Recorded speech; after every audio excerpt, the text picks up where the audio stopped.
Welcome back, students. Today we are going to learn about water pollution. In the previous video, we have covered the portion about air pollution, its effects, and measures to control air pollution. Water pollution is when waste, chemicals, or other particles pollute a body of water, for example, river, oceans, lakes, etc., becomes harmful for aquatic animals as well as human. Currently, India is facing serious problems because of water pollution. Cause of water pollution: chemical gases, industrial plants, and factories discharge untreated and harmful effluents, that is your liquid waste that is sent out from the factories into water bodies.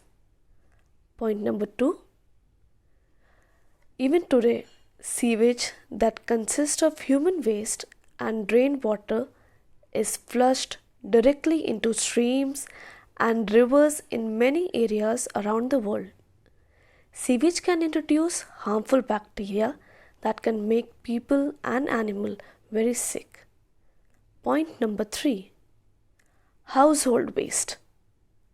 This waste is generated as a result of household activities that we do in our daily routine, like cleaning, cooking, repairing, huge use of plastic carry bags, etc.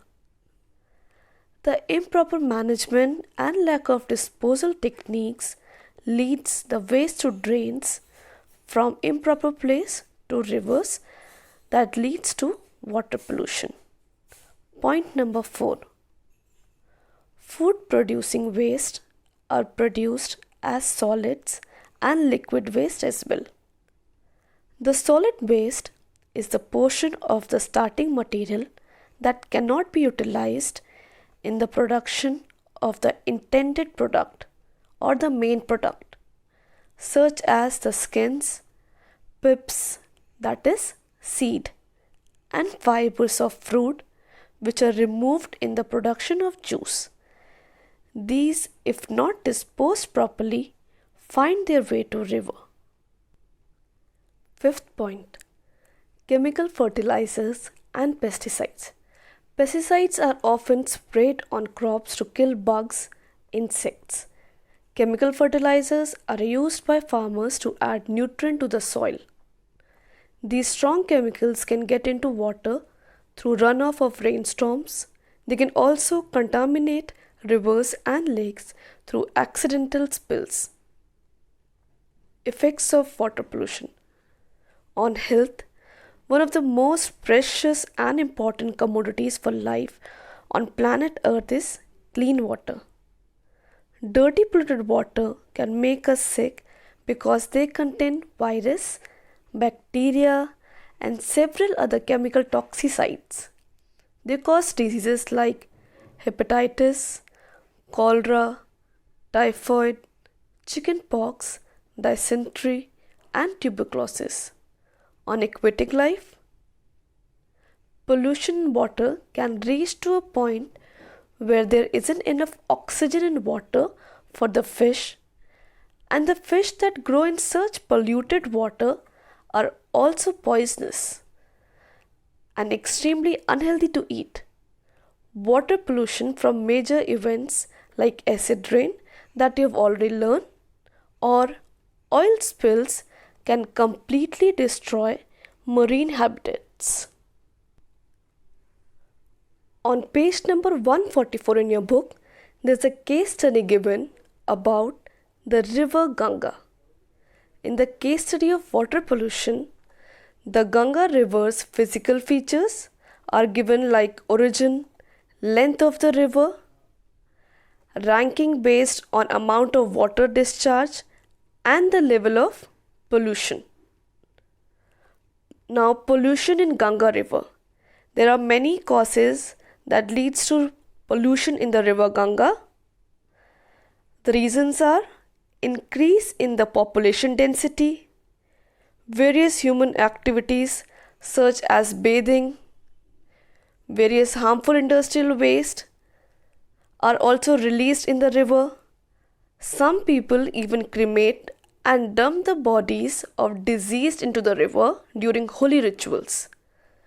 The WHO, World Health Organization, has stated that the coliform bacteria in the Ganga river are over 2800 times much higher to the level considered safe for humans. Consequences of pollution of Ganga river or the effects of the pollution of the river Ganga. As the river provides water to more than 420 million people, they will be affected very badly due to the pollution because people utilize the water for different purposes like drinking, bathing, for household works, etc. They might suffer from waterborne diseases such as diarrhea and cholera. Aquatic animals will also die as a result of poisoning from the pollutant found in the river. The government of India is spending a lot of money to clean up the pollution in the Ganga river, but that is affecting the economy.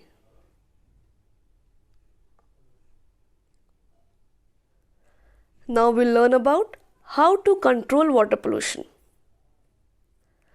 The toxic industrial waste should be properly treated before it goes to water or used for irrigation purposes. Point number 2.